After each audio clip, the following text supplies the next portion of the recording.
this might be a little back to the lead topic, but who are a handful of players we think will really have a strong performance throughout OTAs?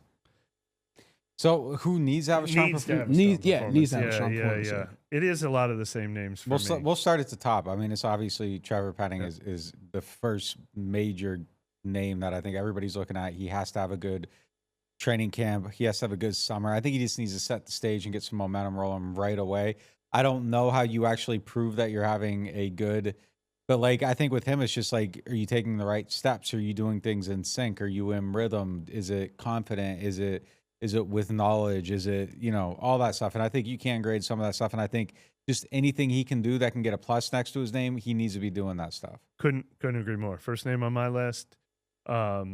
Look, we talked a lot about some guys that are in job battles, and you could list anyone in a job battle, but this guy's in a career battle. I mean, like he needs to prove this offense is going to be the right light bulb moment for him. It's incredibly important. And yeah, even though we won't be able to tell how good he's doing necessarily with the naked eye, showing he's grasping this offense and taking the right steps,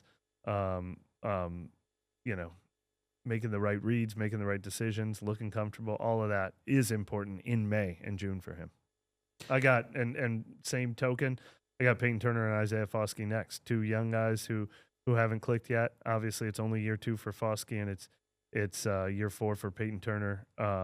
But those are two guys who are going to be left by the wayside if this isn't the summer for them. They need to take really big strides.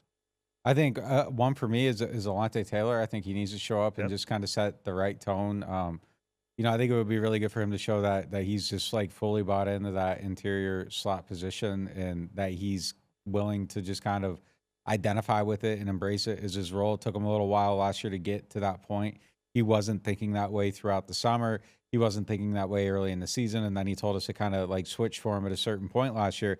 I think if he's going into this whole year kind of seeing it that way, envisioning it that way, training that way, saying, hey, look, I'm a slot corner. Like, I think that would go a long way, and just kind of demonstrating that right from the very beginning, I think would be a really good thing for him. And, I think he needs to show that. I think Nick Saldiveri is one who needs to kind of hit the ground running just to close the door on, anybody else that's kind of coming for his spot.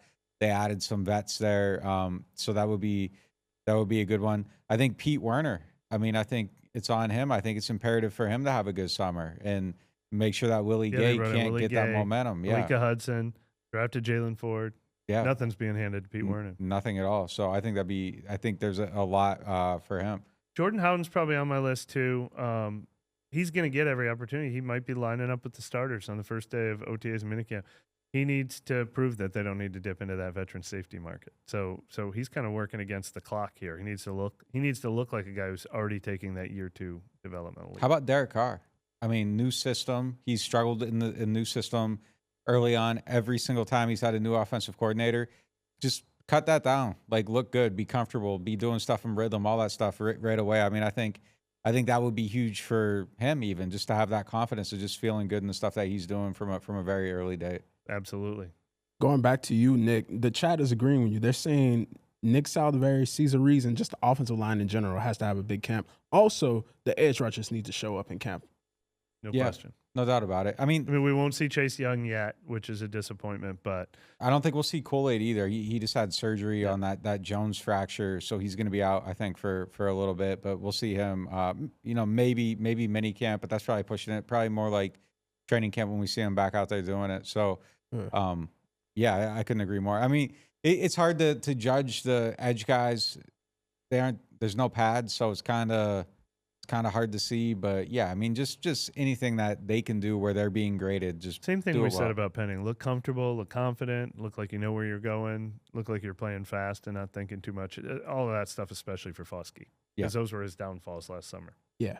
A couple of updates today. The Saints agreed to a 1-year deal with former Lions defensive back Will Harris. Also, our guy Nick Underhill reported that the undrafted rookie Jermaine Jackson signed for $160,000 in guarantees with the Saints, which at this point is the highest that we've seen so far with the UDFA. So what are your thoughts on these moves that the Saints have been making the last couple of days? Yeah, so I think Will Harris has more value on special teams than Ugo, so I think he kind of gives them some value there, and that probably gives him an inside track on a roster spot if you're just handicapping it today.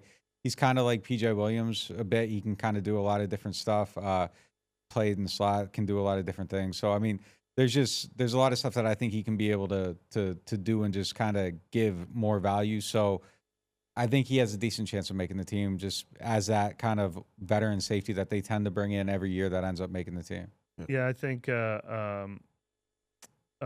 his versatility, special teams is how he'll see the field, but knowing that they have the backup at like 5 different positions, that always helps. And there is a lot of opportunities after they let Lonnie Johnson Jr. and Isaac Yadam go. And am I crazy, or is there one more? I'm drawing a blank right here on the air. But there's opportunities for veteran do-everything guys in the secondary for sure. I was thinking, Jermaine Jackson was the highest we've seen so far. I think Dallin Holker's going to come in, the tight end, even higher when that contract is finalized. But I think that money stood out for Jermaine Jackson. They didn't just recruit him based on, hey, this is where Rashid Shaheed and Deontay Hardy. You put that kind of money into somebody, you might have a vision. And with the possibility of 2 kick returners being something that they use with the new kickoff rule, we cannot sleep on Jermaine Jackson on this team. His numbers already jumped off the page anyway, but this just adds to it. Yeah, money talks for sure. Yeah, money talks always.